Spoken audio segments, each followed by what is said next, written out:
नमस्कार दोस्तों, knowledge hub classes 9289 में आप सभी दोस्तों का स्वागत है। कैसे हैं दोस्तों? उम्मीद करते हैं कि आप सब अच्छे होंगे। आज हम inter class political science chapter भारतीय राजनीति नए बदलाव के बारे में जानेंगे दोस्तों। वीडियो को अंत तक ज़रूर देखिएगा और नॉलेज हब क्लासेस 9289 को ज़रूर सब्सक्राइब कीजिएगा, क्योंकि इस चैप्टर का हम वीडियो के अंत में एक शॉर्ट ट्रिक देंगे दोस्तों, जो कि आपके लिए याद करना बिल्कुल आसान हो जाएगा। सबसे पहले हम जानते हैं भारतीय राजनीति नए बदलाव के बारे में, क्योंकि 1991 में दोस्तों हमारे भारत की स्थिति बहुत ही खराब हो गई थी, यानी कि आर्थिक स्थिति बहुत ही खराब हो गई थी और हमारा जो भारत जो था वो बिल्कुल नीचे जा रहा था। तो ऐसे में उस समय नरसिम्हा राव रेड्डी एक योजना लेके आया जिसका नाम है दोस्तों एलपीजी। एलपीजी का फुल फॉर्म क्या होता है दोस्तों? एलपीजी का फुल फॉर्म होता है लिबरलाइजेशन, जिसको हम लोग उदारीकरण कहते हैं, प्राइवेटाइजेशन जिसे हम निजीकरण के नाम से जानते हैं, और जिसे ग्लोबलाइजेशन जिसे हम वैश्वीकरण के नाम से जानते हैं। तो आइए दोस्तों हम इन तीन चीज को जो है विस्तार पूर्वक जानने की कोशिश करेंगे। सबसे पहले उदारीकरण के बारे में जानेंगे, यानी कि लिबरलाइजेशन के बारे में जानने की कोशिश करेंगे। सरकार द्वारा व्यापार और उद्योगों पर लगे प्रतिबंध को कम करना ताकि निजी क्षेत्र को बढ़ावा मिल सके, जैसे व्यापार को खुला और आसान बनाना। क्योंकि 1991 से पहले की हम बात करें, ये बिल्कुल आसान नहीं था दोस्तों। कोई भी आदमी को, एक आम आदमी को अगर कंपनी या फिर कोई फैक्ट्री खोलना होता था तो काफ़ी सारी परेशानियों का सामना करना पड़ता था। तो ऐसे में सरकार ने सोचा कि क्यों ना हम इसे उदारीकरण कर दें। उदारीकरण करेंगे तो व्यापार बिल्कुल खुला हो जाएगा और आसान हो जाएगा, जिससे आम नागरिक भी जो है कंपनी खोल पाएगा और फैक्ट्री लगा पाएगा, उन्हें दर दर भटकना नहीं पड़ेगा। तो निजी उदारीकरण हमारे देश के लिए एक अच्छी व्यवस्था लागू हुआ दोस्तों। दूसरा आपका जाके निजीकरण, जिसे हम प्राइवेटाइजेशन कहते हैं। जब सरकारी कंपनियों को निजी यानी प्राइवेट हाथों में दे दिया जाता है, इसे निजीकरण कहते हैं। जैसे सरकारी चीज को प्राइवेट को दे देना, जैसे रेलवे को दे देना, जैसे आपका जाके बैंकों को दे देना। तो ऐसी व्यवस्था क्यों किया जाता है दोस्तों? ताकि सरकार पर बोझ कम हो और उसका जो आर्थिक अर्थव्यवस्था है वो मजबूत हो। यानी कि हमारे देश की अर्थव्यवस्था मजबूत करने के लिए ये कदम उठाया गया, जिसे हम निजीकरण के नाम से जानते हैं दोस्तों।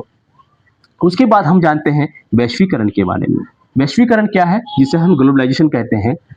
वह प्रक्रिया जिसमें दुनिया के देश आपस में आर्थिक, सामाजिक और सांस्कृतिक रूप से जुड़ जाते हैं, यानी कि पूरी दुनिया आपस में जुड़ जाते हैं दोस्तों। यानी कि पूरी दुनिया को आपस में जुड़े हुए रखना, उनके आर्थिक, सामाजिक और सांस्कृतिक रूप से जुड़ जाना, यानी कि एक प्लेटफॉर्म में आ जाना, यानी कि हम कोई भी सामान का आदान प्रदान कर सकें, आसानी से हम भेज सकें और आसानी से हम ले सकें। क्योंकि आज ग्लोबलाइजेशन की वजह से ही दोस्तों आज हम मोबाइल का प्रयोग कर पा रहे हैं इजी वे में। चीन की कंपनियां यानी आराम से मोबाइल को भेजता है और हम उसे यूज करते हैं। उसी तरह जो है अमेरिका की जो मोबाइल्स हैं, जो कंपनीज हैं, वो हमारे यहाँ आके अभी काम कर रहा है और हमारे देश के लड़कों को भी रोजगार मिल रहा है। इससे क्या होता है? तो रोजगार को बढ़ावा मिलता है दोस्तों। क्योंकि कोई भी कंपनी अगर हमारे भारत में अगर आता है और हमारे भारत में आके वो अगर फैक्ट्री को खोलता है या कंपनी को खोलता है दोस्तों, तो वो तो अमेरिका से या चीन से तो लड़का नहीं लाएगा या फिर कोई आदमी तो नहीं लाएगा दोस्तों, यही का आदमी को वो वर्क कराएगा। तो ऐसे में जो है ग्लोबलाइजेशन जो है वो हमारे देश के लिए बहुत ही जरूरी था दोस्तों। यानी कि वह प्रक्रिया जिसमें दुनिया के देश आपस में आर्थिक, सामाजिक और सांस्कृतिक रूप से जुड़ जाते हैं दोस्तों, इसी को हम लोग वैश्वीकरण कहते हैं। ये तीन चीज जो दोस्तों एलपीजी हमारे देश की अर्थव्यवस्था को काफी मजबूत किया, यानी कि बहुत ही मजबूत किया, जो कि हम सब जो है आज जो है एक प्लेटफॉर्म में आ चुके हैं दोस्तों। आज हमारा अर्थव्यवस्था धीरे धीरे ग्रोथ कर रहा है। वजह है एलपीजी ही है दोस्तों, यानी कि जिसे हम उदारीकरण, निजीकरण और वैश्वीकरण के नाम से जानते हैं। उसके बाद जो है दोस्तों बिजनेस करने के लिए, यानी कि एक देश अगर दूसरे देश को कोई सामान भेजता है या लेता है, यानी खरीदता है या बेचता है दोस्तों, तो उसमें ऑर्गेनाइजेशन क्या करता है? अगर मान लेते हैं कि दो देश के बीच में अगर झगड़ा हो गया व्यापार को लेके, तो डब्ल्यूटीओ जो है यानी विश्व व्यापार संगठन जो है वो उस पर काम करता है, यानी कि उसके समस्याओं का समाधान करता है दोस्तों। आसान भाषा में याद रखना है तो वर्ल्ड ट्रेड ऑर्गेनाइजेशन कहा जाता है दोस्तों। उसके बाद जो हम लास्ट में आते हैं दोस्तों एमएनसी के बारे में, यानी कि बहुराष्ट्रीय कंपनियों के बारे में, जिसे हम मल्टीनेशनल कंपनी के नाम से भी हम जानते हैं। तो मल्टीनेशनल कंपनी जो है दोस्तों ऐसी कंपनियां हैं जो एक से अधिक देशों में व्यापार करता है। यानी एक से अधिक देशों में व्यापार करने का मतलब है दोस्तों, या मान लेते हैं कि हमारा एक कंपनी है, वो कंपनी चीन में भी काम करता है, जापान में भी करता है और अमेरिका में भी करता है, यानी कि कई देशों में काम करता है। हमारी कंपनी जब कई देशों में काम करेगा उसी को हम क्या कहेंगे, मल्टीनेशनल कंपनी कहेंगे। उदाहरण के तौर पे आप लोग देख ही पा रहे हैं दोस्तों, नोकिया है, सैमसंग है, एप्पल है, आपका जाके या तो बहुत सारे ऐसे जो है मल्टीनेशनल कंपनी हमारे भारत में भी काम कर रहे हैं और हमारे भारत की कुछ कंपनियां जो है विदेशों में भी काम कर रहे हैं। तो ऐसी इसी अवस्था को हम क्या कहते हैं, एमएनसी कहते हैं दोस्तों। तो ये चैप्टर जो याद करने का जो शॉर्ट ट्रिक है दोस्तों, वो आप लोगों को याद करना है एलपीजी के बारे में दोस्तों। यानी कि एलपीजी को आप याद रखिए, आपको ये चैप्टर बिल्कुल आसान हो जाएगा दोस्तों। यानी कि सबसे पहले आपको याद करना है उदारीकरण के बारे में। उदारीकरण उदारीकरण मैंने आप लोगों को शॉर्ट में बता दिया दोस्तों, व्यापार को खुला और आसान बना देना। क्योंकि पहले जो था, पहले बहुत ही दिक्कत होती थी व्यापार करने के लिए, परेशानियां होती थी। एक फैक्ट्री को खोलने के लिए, एक कंपनी को खोलने के लिए एक आम इंसान को यहाँ वहाँ भटकना पड़ता था, लेकिन अब भटकने की ज़रूरत नहीं है। सरकार बिल्कुल खुला व्यापार कर दिया है दोस्तों और उसको आसान बना दिया है। उसी को हम लोग उदारीकरण कहते हैं दोस्तों।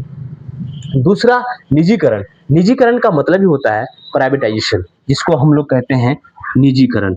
यानी कि निजीकरण निजीकरण को मैंने बता दिया, जब सरकारी कंपनियों को निजी यानी कि प्राइवेट हाथों में दिया जाता है तो इसे निजीकरण कहते हैं। यानी कि वो संस्थाएं हैं जो सरकारी संस्था हो और वो प्राइवेट कर दिया जाए, यानी कि किसी को दे दिया जाए, किसी भी क्या कहता है कंपनी को दे दिया जाए और वो कंपनी हमारे लिए काम करे, तो उसे हम निजीकरण कहते हैं दोस्तों। उसके बाद आपका वैश्वीकरण आपको बहुत ही इंपॉर्टेंट है दोस्तों। वैश्वीकरण को आपको इजी वे में अगर समझना है तो मैं आपको समझा देता हूँ फिर से।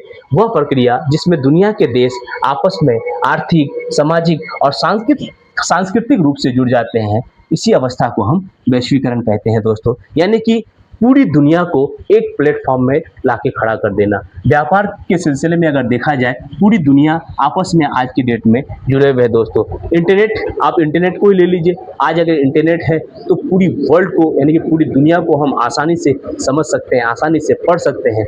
आज कुछ भी यानी कि एक ईमेल भी करना हो तो हम नेट का ही यूज़ करते हैं दोस्तों। आज सोशल मीडिया हम चलाते हैं तो नेट के माध्यम से ही चलाते हैं। आज मोबाइल का प्रयोग करते हैं, यानी कि मोबाइल का प्रयोग होना, इंटरनेट का आना, लैपटॉप, क्या कहता है आपका जाके मॉनिटर, यानी कि जितने भी पीसी आए हुए हैं, कंप्यूटर से संबंधित आए हुए हैं, ये सारी चीज़ें जो है वैश्वीकरण से ही हल हुआ है दोस्तों। ये वैश्वीकरण अगर ना होता तो शायद आज भी हम लोग जरा सोचिए दोस्तों कि कहाँ होते।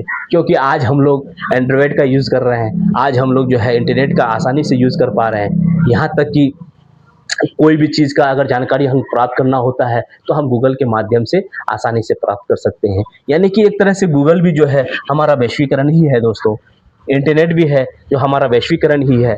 टेलीग्राम है, वो भी एक वैश्वीकरण में आता है।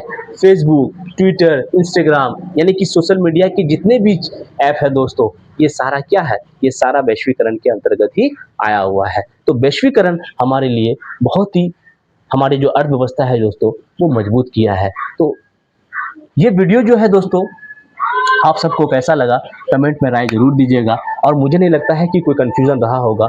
अगर कोई कन्फ्यूज़न रहा होगा दोस्तों तो मुझे कमेंट में राय जरूर दीजिएगा। तब तक के लिए धन्यवाद दोस्तों।